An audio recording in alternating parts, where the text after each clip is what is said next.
Broadcasting live from the Business RadioX studios in Woodstock, Georgia, it's time for Cherokee Business Radio. Now, here's your host.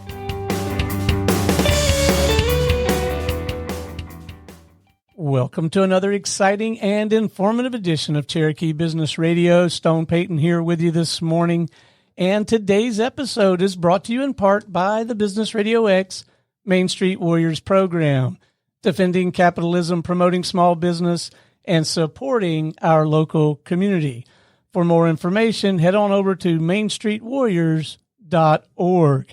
And speaking of the Main Street Warriors program, I am delighted to announce that Diesel David Inc. has stepped up to be our 2023 title sponsor for the Cherokee chapter of Main Street Warriors. Thank you, Diesel David Inc. Go check them out at dieseldavid.com. You guys are in for such a real treat this morning. Please join me in welcoming to the broadcast. First up on Cherokee Business Radio this morning with CarsonJames.com and Horse TV, Mr. Jared Rhodenizer. How are you, man? I'm doing great, man. How are you? I am doing well. I have so been looking forward to having you in the studio. We see each other early on Thursday mornings. You do such a marvelous job running the young professionals of Woodstock. Well, thank you. And just really looking forward to this conversation. I think a great place to start might be mission, purpose. What are you and your team out there trying to do with these two entities? How are you trying to serve folks? Well, they're two kind of different entities, but essentially what we're doing is we're creating horse training online where people can access, thousands of hours literally of online horse training videos to fix problems, create better horses, and just create like a better world for the horses. Because if the horses are happy, the people are happy, and the people are happy, the horse is happy. So it goes back and forth. So that's really our main purpose, is just helping people fix problems and get along with their horses. And then Horse TV is like, I describe it as the Netflix for horse people. So it also has the entertainment aspect. So we have movies, documentaries, TV shows. It's everything horses related. Take me back to the beginning, man. What is the origin story? How did all this get started? Okay, so my brother Carson is my business partner. He's always been like phenomenal with horses, but one of those people that like no one really knew who he was. He had like $40 to his name, nothing. And I worked for this guy for 2 years. I still refer to him as like the god of marketing. He took me under his wing and like taught me everything about marketing. We were doing real estate or tools for real estate agents. So after I learned all this stuff, I was like, man, Carson is so talented. I wonder if we could like take the same principles of what I learned here and apply it to like the horse niche. So it was just an idea. So I went up to Carson and I said, hey, can I film some videos of you? He was like, for what? I said, we're going to see if people like them. We're going to see if people want to buy them. He was like, all right. So I spent a day out there and I filmed some videos, threw them on a DVD, and ran that DVD on Facebook for free plus $4.95 shipping. So the DVD's free, you just pay $5 shipping. And this was like an hour and a half long DVD. I mean, it was a pretty freaking good deal. Wow. And the first year we did over $1 million. That completely blew up. And after they bought the DVD, we had an upsell page where people could click a one-time offer where they could join our subscription for $20 a month. And in the subscription, they get all the videos on the DVD plus all the courses we had at the time. We now have 12 courses. I think we started out with 2 or 3 when we first started. How did you get the traction so fast? Learning Facebook ads, man. Everybody's on Facebook. Well, at least our customers are on Facebook. Yeah, just Facebook is incredible when you know how to use it. You can also waste a lot of money on Facebook if you don't know what you're doing. I've been there, done that too. So what's your favorite part at this point in your work? What are you enjoying the most? I love every aspect of marketing. So it's not just the ads, it's the copywriting, it's the designing the sales pages, it's split testing, it's finding out, okay, what's going to convert? Oh man, that converted better than this. And one interesting test that we keep running and it keeps winning is we'll do like a very pretty, like really clean, like an Apple type sales page, where all the graphics are pristine and the wording is pristine. And then we'll split test it. And I always do it because it always wins. And I don't understand why, but we'll split test it against a page that's like ugly. It's just a white page with a bunch of black text on it. And the graphics aren't, it looks a lot less professional. And I'm telling you what, man, every single time that ugly sales page wins over the nice one. And so like, that's the one thing I always tell people, like when they're designing a new product page or coming out with a new product, I'm like, be careful not to make it too shiny, because if it's too shiny, a lot of times it'll turn people away. That is interesting and surprising to me. Isn't it? Yeah. Wow. Pretty wild. So what is your advice, if any, to someone getting their business off the ground and trying to do it with the benefit of these digital platforms? Are there some major do's and don'ts? Yes, there are major don'ts, but I would rather talk about the major do's. Okay. And these are things, some people are doing them, but very few people are doing them. And the horse niche is no different than any niche. If you have a product that you can teach people something, or you just have like an e-commerce product or something like that, even photography, this will work. So you want to be willing to go in the hole a tad. You try to break even, but be willing to go in the hole just a tad on the front end of your sales page on Facebook. So for example, we're running ads right now for a problem solving course where they get 42 videos and it's only $4. And then we have an order bump where they can add it to their cart if they want to for the digital version of our book, which is $10. 50% of people take that order bump. So we have an average order value of $9. Now, when I run ads on Facebook to that sales page, we break even. It costs about between $7 and $9 to get a customer, but we have a customer and we didn't pay for it. It was a free customer. And then immediately after they buy that, there's an immediate upsell that says, hey, do you want to join our membership and get all of these other courses, including kind of the same thing we started with? We haven't really changed the model that much.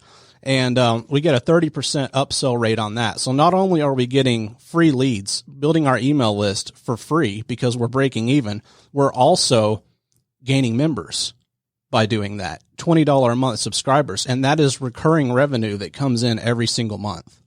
So it's one thing to get a member. Yeah. Clearly another, I would think, in keeping them. So is your day-to-day more invested in making sure that you keep that $20 a month member? Or? Well, somewhat. I oversee it. My brother Carson is the face of the company. The company is called Carson James. That's his name. So he's more focused on that. I mean, I oversee it and help, but my main, I guess, what I do would be sales and marketing and stuff like that.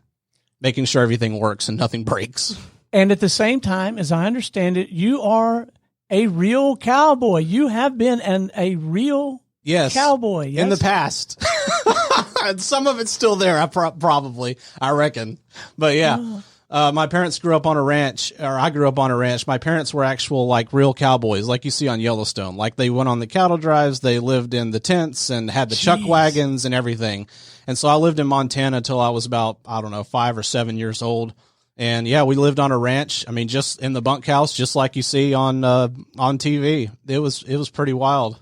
Well, I wanted to ask you how authentic, because I love Yellowstone, of course. How authentic is Yellowstone? Is that pretty reflective? Some of it is. Some of it's extremely accurate, and some of it's drama. But Carson, he went beyond what, we grew up on the ranch, but then Carson actually got a job working for a ranch out west. He's worked for several ranches. He worked on a 1 million acre ranch in Oregon, and he was an actual cowboy too, like working every day, riding horses, and just like on Yellowstone. So sometimes I'll sit and I'll watch it with him, and I'll be like, all right, tell me how much of this is real. And he'll be like, oh, that's not real. Or, oh, that's pretty accurate right there. So yeah, there's some things that are pretty close for sure. So at the top of the show, I mentioned that you and I get to hang out on Thursday mornings at Young Professionals of Woodstock. What compelled you to not only be a part of that group, but you're like our leader now? Well, so the Horse TV and Carson James is like a global company. It's not, a local business. So I don't really get a whole lot of business benefit from coming to those networking groups, but I like the friendships and I like the relationships. And I said the other morning, I was like, all my friends are here. You know, like all of my friends and the people that I'm closest to are in that group. So that's why I come, and that's why I do it. Well, it's certainly been my experience, and I didn't really know what I would find when I decided to move here to Woodstock from East Cobb, and when I decided to open a studio, because our business is a little more, I don't know if it's, I guess it's global, but it's certainly national, the Right. Business RadioX Network. And I told Holly, we're going to open up a studio, we're going to do the community thing. And man, the business community here in this Cherokee County area, it's phenomenal. Such a supportive group, isn't it? It's wild, man. Some of the best entrepreneurs and the most creative people I've ever met live right here in Woodstock, Georgia. It's wild. I got a headshot done yesterday by a guy named Jerry King, and I'm telling you what, one of the best headshots I've ever had in my life. It was great. And like, we're sitting here with this photographer. I looked at her pictures before I came on. I was blown away. I was like, holy cow, man. We are just surrounded by talent right here. It's unbelievable. It is. So, Casey, would horses make good subject matter too? Yes, I absolutely. know Jared would. There is a newborn photographer who I first started kind of following, and she was like my guiding light, and she now photographs horses. That's Julia interesting. Kelleher. Look her up. That name sounds familiar. I'm sure you've seen her Okay. her horse pictures. Okay. They're beautiful. Yeah, There you that's go. crazy. Yeah. So what's next for you, man? You just going to continue to expand the empire? You got business number 3 lined up? Or? I have some ideas. I'm not certain on anything yet as far as another business. I do have some ideas because this formula that I follow with the ads, and I call them tripwires, you know, getting people in on breaking even on the front end of your funnel. What a cool name for that. Yeah. Okay. The tripwires, lead magnets are when you get leads. Tripwires are when you make low end sales to break even to create bigger sales. But the point is the niche, it's a very niche thing, and you can take these same principles and apply them to any niche. So like if you want to teach someone to learn how to take pictures, it would work. I've got a guy right now that wants to do a homesteading thing where like it's a subscription where, you know, he teaches you tips and tricks on how to homestead, how to grow your food, how to collect water and things like that. So it's kind of unlimited what you can do with this internet marketing stuff. Well, it's interesting that you bring that up. Casey and I were talking a little bit. I was talking about the Main Street Warriors program because we designed sort of this way to serve the smaller businesses where, you know, our fee structure is a little out of reach and doesn't necessarily make sense for most of the solopreneurs, the startups, but they still want to participate in some way. I wonder if you could help us with the Main Street Warriors program, figure out how to not only just get the word out, but give these small business people a place and a way and make it, you know, low risk, high gain. I'll bet you with what you've learned, I bet we could apply some of that methodology to something like the Main Street Oh, Warriors. absolutely. Advertising locally on Facebook is so much easier and cheaper than advertising like nationwide or even globally because you're only trying to reach, you know, a certain group of people within a certain distance. So you reach a lot more people for a lot less money. Well, I hope you get this third thing going, man. I think you just picked up a new client. Yeah, maybe so. If we can afford you, but we'd love to get your help on Sure. that. Because everything I know about any of this, from SEO to the tripwires, I mean, you could stick in your eye and still see out. So we'll take all the help we could get on that.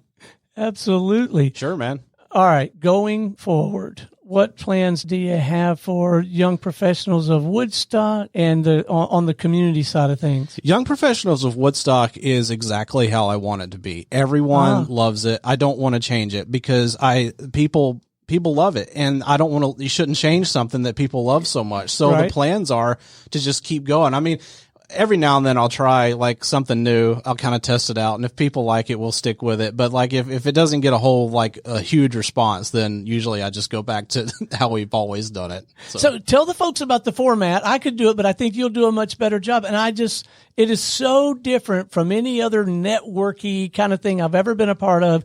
And I feel like I've gotten to know everyone in that room far better, far faster than anything else, save maybe having people come on a radio show and visit with them. But I mean, tell them about the format, how you do it. It's more about creating personal relationships than it is creating business connections. So what happens is everyone gets there at starts at 7:30, and I have the question of the week, and it's usually like a semi-personal question like, what are you afraid of the most? Or what's the funnest thing you've ever done? Or I don't have the list in front of me, but. Well, I got to tell you, last week was one of my favorite. I'm going to start, I think I'm going to steal a page out of your ahead. book. What do you have a tendency to nerd out about? Yes. What a great question. That was probably the best question I've ever asked as far as the response rate. And I like, I'm all geeky about the split testing and stuff, so I'm always interested to see, test my response rates on the questions. That was probably the best one, for sure. Everyone loved it. But yeah, in doing that, Casey, you ought to come visit sometime. It's just a blast. It's so crazy that you're here right now because I've been thinking about going to I've seen this. Mm-hmm. I've been thinking about going to these meetings for a long time, but I'm like, I don't know anyone. I don't know. I just haven't made that leap. So I can make it happen for you for free plus $5 shipping. Okay. But that's the big difference about YPAL is it's not everyone trying to hand out business cards. Yeah. It's not everyone trying to, get their next connection. It's really about making friends and creating relationships. And yes, business does come out of that. Oh, yeah. I've done business with I don't know how many people in that room, but that's not the point. The point is let's create a relationship. Let's get to know each other. Let's be friends. And then if business comes from it, great. I mean, most of the people in there are business owners. And if they're not, they're, executives or higher ups. And then we got people who, anybody's welcome. If you're just interested in business or you just want to make friends, come on. Everybody's welcome. And we get together early on Thursday morning. Yes. I get there about 7:20. People are already there, so I don't know what the official You can hours. Get there as early as 7. We start at 7:30 at the circuit in Woodstock. And I always load up on some Circle of Friends coffee, and yes. it's fun, especially when you have someone you don't recognize. If they're behind you in line, buy them a cup of coffee. It's a blast. But you're doing a fantastic Thank job you. there. I appreciate it. Well, I have so much admiration for what you do and how you do it, both on the business side and on the community impact side. And I got to say, man, you got so many irons in the fire. At some point, you're such an up and enthusiastic guy. You're always looking for ways to help people. And I got to believe sometimes you must begin to run out of gas and you must have to recharge. Where do you go? And I don't necessarily mean a physical place, but where do you go to kind of recharge, get inspired and geared back up to get back out there and serve? How do you do it? Video games. Video games. Yes. Okay. I have a second screen. I have 2 screens on my computer. And when I'm not playing video games, the second screen is the second monitor to my computer. But I'm telling you what, man, my day to day, I'll sit down and I'll work for a few hours and I'll be like, I'm tired of working or I got to take a break. And I'll turn the monitor on to the Xbox and I'll play Xbox for an hour and then I'll get tired of that and I'll go back to work. And so, yeah, it's, that's what I like to do. I really enjoy gaming. It's probably one of my biggest hobbies. I've tried to get into other things. I don't know how many times I've been asked to play golf. And I like the people, but I just cannot hit that golf ball. So it's not something I ever want to try again. I decided last time I was like, I'm never doing this again. So I like being around the golf tournaments, like the fundraisers. And I've done where you get a hit at once. And then I think out of 18 holes, they used my shot one time or something. Yeah. And I enjoyed that. And we've done the remote broadcast at the golf tournament. So I like the ambiance, hanging out with the people, but the golf for me is not my thing either, man. Yeah. Yeah. Not for me. Oh, I know what I wanted to ask you because I am reading a book now I'm really fired up about, and I hope I don't screw up the title. What is it costing you not to listen? Okay. And so I'm really enjoying that. I'm thinking about sharing it with our studio partners and our new clients and that kind of thing.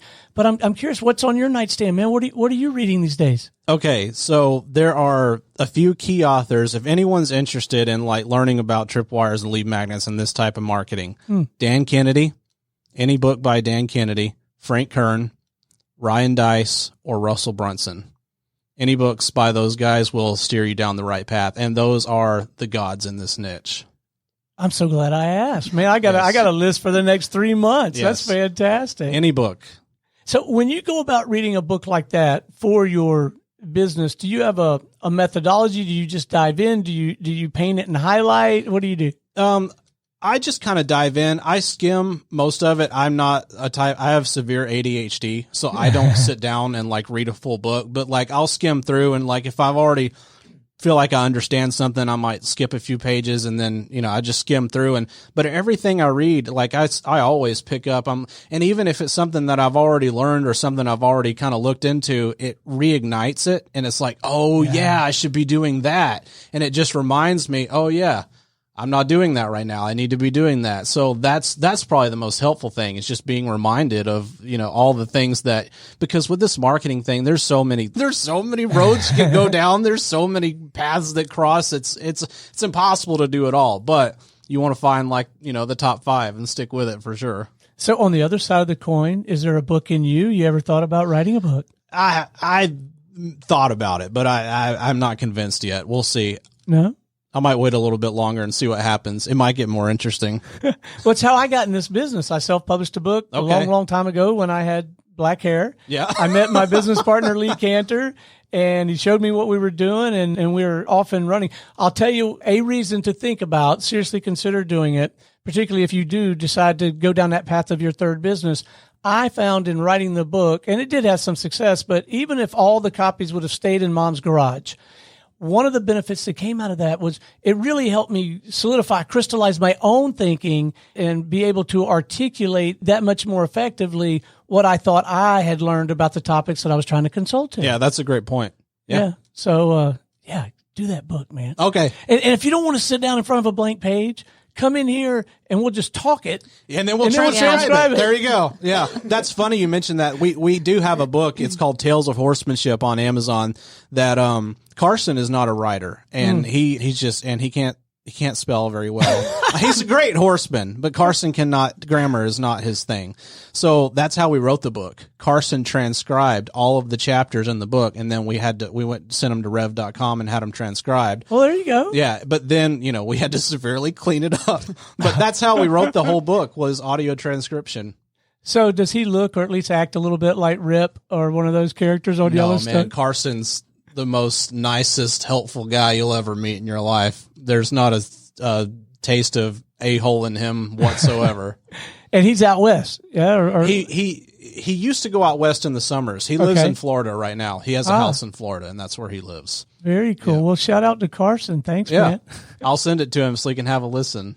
All right. So if our listeners would like to learn more, have a conversation with you or someone on your team, learn more about either the CarsonJames.com or the Horse TV, or maybe have a conversation with you about this other thing, what's the best way for them to connect with you? Add me on Facebook. It's facebook.com/Jared, Jared, Rhodenizer, Rhodenizer. I try to add everybody on Facebook. It's like my Rolodex. Marvelous. Well, thanks for coming in and visiting with us, man. This has been insightful, inspiring, and informative. It's fun to have you in the studio, man. Thank you. I really enjoyed it. It was a blast. Yeah. Hey, how about hanging out with us to visit with our next guest? Yeah, absolutely. I want to hear all about this, actually. All right. We're ready for the headliner now. Here we go. Please join us in welcoming to the broadcast with Casey McMinn Photography, the lady herself, Miss Casey Howard. How are you? Good morning. I'm good. How are you? I'm doing well. So what'd you learn in that last segment? So much. Yes, we're going to have to keep in touch after this because I feel like there's so many things I need to ask him about. Man, that was an information-packed 20 minutes. Yes, like hooking up to a fire hose. Yeah. This guy knows his stuff. And I'm serious. He does such a great job facilitating the YPOW and probably anything else that he does. All right, so let's talk about this business. Okay. Mission, purpose. What's driving you to do this kind of work? Let's see. So this all started years ago. It was my side hustle, and I was working in a corporate job, and it was fine, but I always knew that that's like, not where I wanted to be. But at the same time, I didn't really know how to work for myself. So I just kind of started a side hustle. I always loved photography. I had been doing it for years. I worked at a studio, like a corporate studio. I worked for somebody else, basically. And that's where it all started, where I realized this is what I really want to do. And so fast forward a little while, maybe 5 years or so, I had my own camera. I started doing my own thing, and I started taking pictures of whatever people would hire me for. So I was doing weddings, senior pictures, babies, families, all the things, right? So that was kind of my side hustle for years and started before I had kids. And then in 2016, my first daughter was born. And so I thought, like, man, I really don't want to go back to work after she was born. Of course, we don't want to go back. We just want to stay with them. And so I'm like, I really just want to do this for a living, but I was not busy enough at all. So I did have to go back to work, and I made it my goal. I said, the next time I'm pregnant and I have a baby, I'm not going to go back. Like, that's going to be my deadline. You made that decision before the second pregnancy? Yes, that was my deadline. And so I don't even think I told my husband that, but like secretly I was like, I hope I get pregnant soon because I don't want to go to work anymore. But yeah, so I just kept on hustling. It was my side hustle, if you want to call it that. But yeah, just really trying to make it happen and get enough business going. I really had no idea what I was doing business wise. I was just finding outlets through Facebook and different groups and places I could ask questions about all these things. And I made it happen. My second child, she was born in August of 2018. And I remember, so I didn't tell my work where I was employed until like the very end of my maternity leave when I was supposed to be going back. I remember making that call and I was like so nervous to tell him I'm not going to come back. But then I was so excited, I hang up the phone. I'm like, yes, that was like what I was wanting to do. And I made it happen. So finally I'm working for myself, and it was kind of a struggle at the beginning with a bunch of little kids running around, 2 under 2. So I had a 20-month-old and a newborn, and I'm like, thought it was a bright idea to start my business. And I did. But I made it work, and it took a few years to really get things going and get busy to where I was actually making good money. And I got a mentor. She really helped me out. So I changed my whole business plan and the whole way I do things now. And so, yeah, here I am today. When I quit my corporate job, I was just traveling around to people's houses to take their pictures wherever.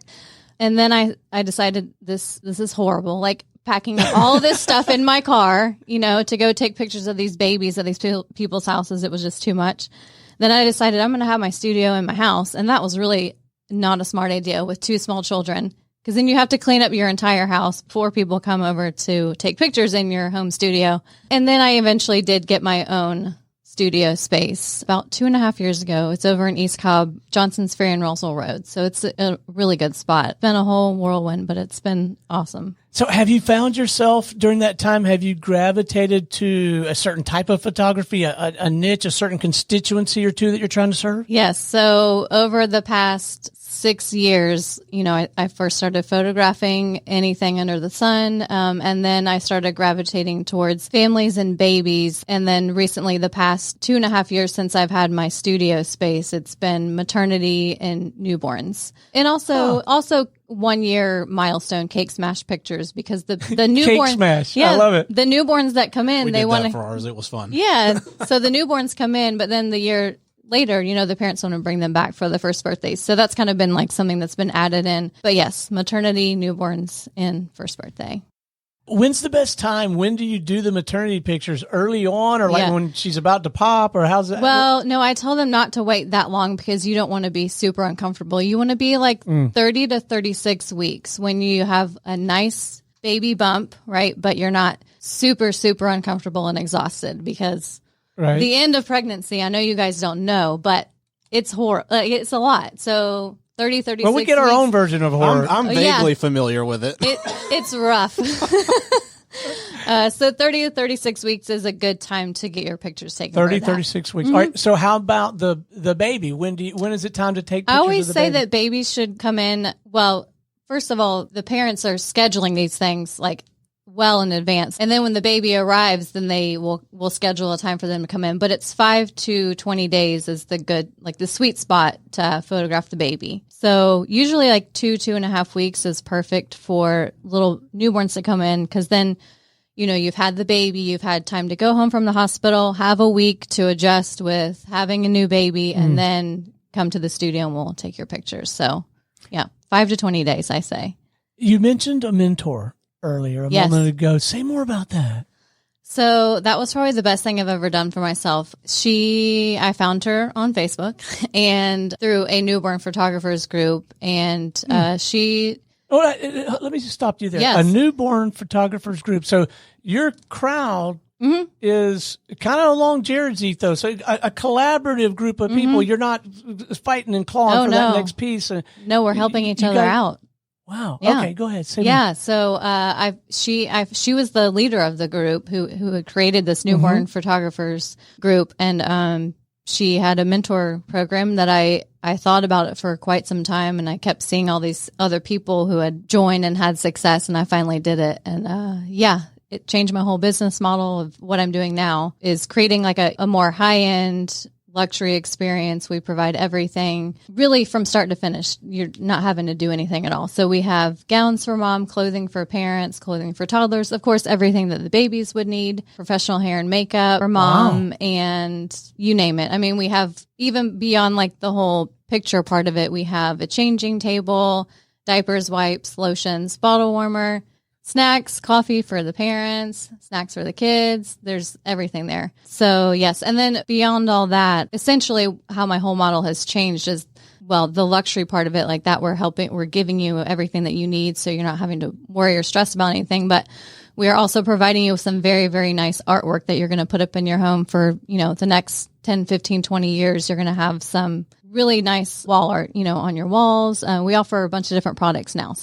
Talk more about the products, the deliverables, because the experience just sounds marvelous. No, thank you. And you clearly have discovered how to excel at serving that niche. Right. And then on the backside of this, there's all kinds of good stuff. Yeah. So when I first started taking people's pictures long ago, when I started my business, it's called shoot and burn photographer. So like taking their pictures and handing over the digitals, and that's that. And eventually, over the past few years, I introduced selling products to my clients, which has enabled me to be a lot more lucrative in my business. And it's also just so much more fulfilling. So these clients are now, they're so excited to get their artwork, and they can see their pictures on the walls. Whereas, before, when I would just sell digital images, then what do you really do with that? Like, are you going on your computer every day and looking at that? No. So this has been really fulfilling to be selling these big pieces of artwork that are going to go in their house. I mean, I sell large pieces from like 24 by 36 to 40 by 60 canvases, acrylics, which are more like a very reflective material. Acrylics are. So there's all different pieces of wall art that you can get. And then I also have several different very nice high-end albums to choose from. So it's just really, you create the collection that you want when you come in, and I'll help you obviously determine the best pieces for you. There's a whole lot of questions that go into it. I ask my clients, what colors are you doing in your house? What does the nursery look like? What is your decorating style? So this all helps me to help them pick out the best products for them. And it's not theoretical. You've got examples of all of this stuff. It's all there. Yeah. So they're all seeing it in person, holding it, touching it, and really figuring out what they want. When they come in to take their pictures, they're looking at all this stuff. So then by the time they come back for their sales appointment, they really have a good idea of what they want. And you just reminded me of something I failed to dive into in our conversation with Jared, but you got some interior design chops, don't you? Yes, I also have an alternate personality, Gerard, and he is my interior designer. That's hilarious. And he has an accent too. Would you like to hear it? Absolutely. So Gerard talk like this, okay? Every time I get in design mode, I go into Gerard. It's kind of like Urkel and or Steve and Stefan, if you ever watch Family. Oh, I love Steve and Stefan. Yes. Gosh. And is it Gerard that wears the suspenders, or both personalities wear the Both do, and they can switch back and forth at any time. I amazing. love it. I have something. So I would bet that when you went from selling digital to physical, your sales. It's insane. Yeah. Yeah. Because it's crazy. It's really interesting when we're running, we used to sell DVDs, and now like no one has a DVD player anymore, but that was something physical that you put in people's hand. Whenever you're selling something digital, it's always a harder sell, because right now we're selling online courses and we're still like making money, but it's nothing like it was when we were selling physical DVDs. It's so exciting to actually have something like holding it in your hand. I prefer when I go and buy a new book, I don't want to buy the audio version on Amazon. I buy the hardback copy because I want to write all in that thing, and I want to keep it. And it's like I read this book, and I like want to have all of them to see. You know what I'm saying? So same kind of thing. There's definitely something to it. Well, I'm going to take that to heart, but both for my own business, but also for this Main Street Warriors thing. Maybe not all digital. Have some taking digital files and putting them on a USB drive and then mailing the USB drive to someone is a lot of people doing that, and that works really, really well because it's something they get in their hand. We just something tangible. Yeah. We just released a new product where it's an MP3 player that it tells you how to train your horse. Like you wear it as you're training and it tells you step by step. And everyone said, why didn't you do an app? Why didn't you do an app? Why didn't you do an app? Well, for one thing, a lot of these people, when they're training their horses, are out in the field and they don't have cell service. Another thing is it's not a physical product. An app has a value that people are accustomed to. But if we can put something in somebody's hand, we can charge a lot more money for it. And in my opinion, it's a better product because you don't have the distractions of all the things that come through your phone. Right. Man, I'm learning a ton here. I tell you what, gang, if you want to learn a lot of cool stuff for free, get yourself a radio show. you can just invite smart people in every week and talk to them. All right, I'm going to switch gears on you a little bit, Casey, and ask you a question I've been asking my whole career, or for a week at least. I hope I know the answer. What do you have a tendency to nerd out about? Okay, I was thinking about that answer when we were talking about that earlier, but... Well, I really nerd out about the show Friends. Pivot! Yeah, I mean, it's a classic, and it's my go-to. So, yeah, I love the show Friends, but I also get really excited about buying a new business book. It's so silly because growing up and going to school as a kid, I did not like reading. I didn't want to read a book. I don't even know if I read through a whole book, to be honest with you, when I was in school. But I found out that if it's something that I'm really interested in, which is business, I can't ever stop thinking about it. I get really excited to get those books in the mail. I just got 3 new ones and I can't stop myself. I have a stack on my nightstand of 3 or 4 that I haven't touched yet. And I'm like, okay, I need to stop, read these, and then I'll keep ordering. As soon as Friends is over, I'm going to read it. There you go. Yeah, I binged Friends recently, maybe last year.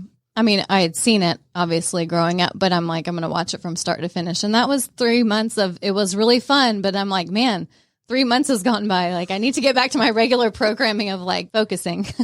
Doesn't Chandler have a book or more, or 1 or 2 out? I don't know. He does. Does he? A new one just came out, yeah. I thought I saw that, like, I don't at have Costco it. or something. I need to get it, yeah. All right, so what do you have on your nightstand, or what's one that's standing out for you right now? The one that I'm reading right now, I've been getting up really early every morning, making it a habit. And the first thing I do is read. And so the book that I have now is, I don't want to get the title wrong, but I think it's 7 Habits of a Millionaire. Have you heard of that one?